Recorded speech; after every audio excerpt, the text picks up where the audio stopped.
Muchos de nosotros, cuando escuchamos hablar de los escándalos sexuales de los reyes españoles, siempre pensamos en la dinastía borbónica, en los Borbones.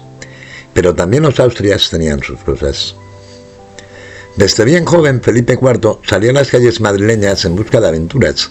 Acudía a teatros con intención de dar con una mujer con la que poder pasar la noche. Nada de amantes, lo que buscaba eran relaciones anónimas y esporádicas. Decían que era un adicto al sexo, un Hércules para el placer.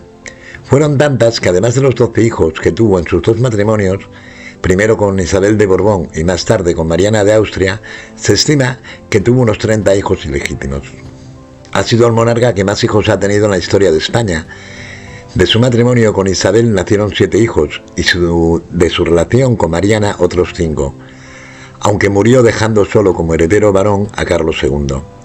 Felipe IV llegó al trono cuando ni siquiera había cumplido la mayoría de edad. Tenía 16 años cuando su padre, Felipe III, casado con Margarita de Austria, murió de manera inesperada. En 1615 se casó con Isabel de Borbón, hija del rey de Francia, con quien se había prometido a la edad de 6 años. Cuando contrajeron el matrimonio, él tenía 10 años y ella 12. Pese a la conocida sensualidad desenfrenada del rey fuera de su matrimonio, con Isabel de Borbón, como dijimos antes, tuvo 7 hijos, pero solo 2 pasaron de la infancia, es decir, llegaron a la edad, digamos, adulta. María Teresa, que luego sería futura mujer de Luis XIV de Francia, y Baltasar. Baltasar murió a los 17 años por un brote de viruela. Antes de fallecer Baltasar, este estaba prometido con Mariana de Austria, pero tras morir Isabel de Borbón en 1644, Felipe IV decidió coger el relevo de su hijo fallecido y se casó con su sobrina, Mariana de Austria. El matrimonio tuvo 5 hijos, pero solo 2 llegaron a la edad adulta. La infanta Margarita, esposa del emperador alemán Leopoldo I y protagonista del cuadro Las meninas de Velázquez, que murió con 21 años, y Carlos II, quien siguiendo con la tradición de los Austrias nació con graves problemas físicos y cognitivos, resultado de una consanguinidad de índice 0,25, que es aquella que se produce cuando una mujer tiene un hijo con su propio padre, lo que provocó el fin de la dinastía de los Austrias al morir sin un heredero. Son incontables las mujeres con las que el rey compartió cama. Se dice que le gustaban todas mujeres de toda clase y condición, casadas o viudas, doncellas, sirvientas, actrices.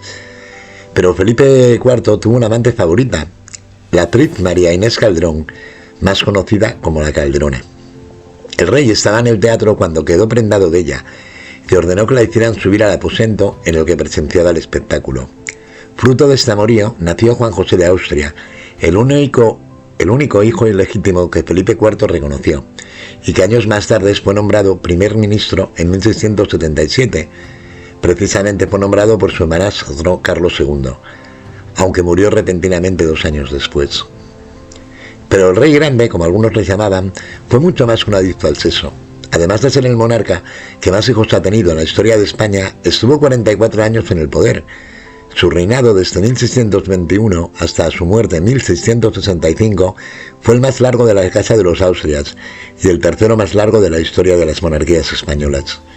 Felipe IV fue quien descubrió a Diego Velázquez, al que convirtió en el pintor de la Cámara de la Monarquía.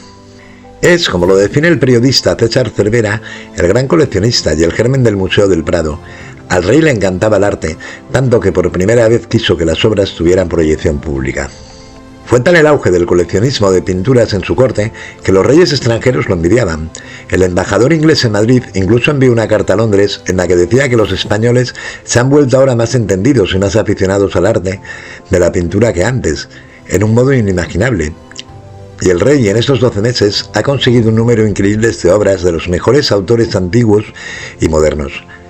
Y el conde de Monterrey se trajo consigo de Italia lo mejor, en especial la Bacanal de Tiziano. Y en esta ciudad, en cuanto haya algo que vale la pena, se lo apropia el rey pagándolo muy bien.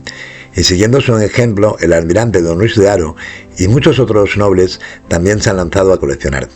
A pesar de que Felipe IV a nivel político fue bastante catastrófico, medio museo del Prado se lo debemos a él. Son muchas las mentiras que han envuelto a este rey, al que muchos recuerdan como el rey pasmado. Se le quiere presentar, dice Cervera, como un personaje pasmado que no se entera de nada, y de ahí derivan muchas mentiras de qué tipo de persona era. Esta leyenda frívola de que estaba todo el día dedicado a hacer orgías y a tener hijos ilegítimos, que era cierto por supuesto, ha hecho creer que cuando reinaba el nivel cultural del país bajó mucho. Eso es mentira, porque el rey realmente era una persona muy culta. Se pasaba el día hablando con Velázquez, escribía poesía e incluso alguna obra de teatro pequeña. También traducía obras del latín. Es probable el rey más culto que ha tenido la monarquía española.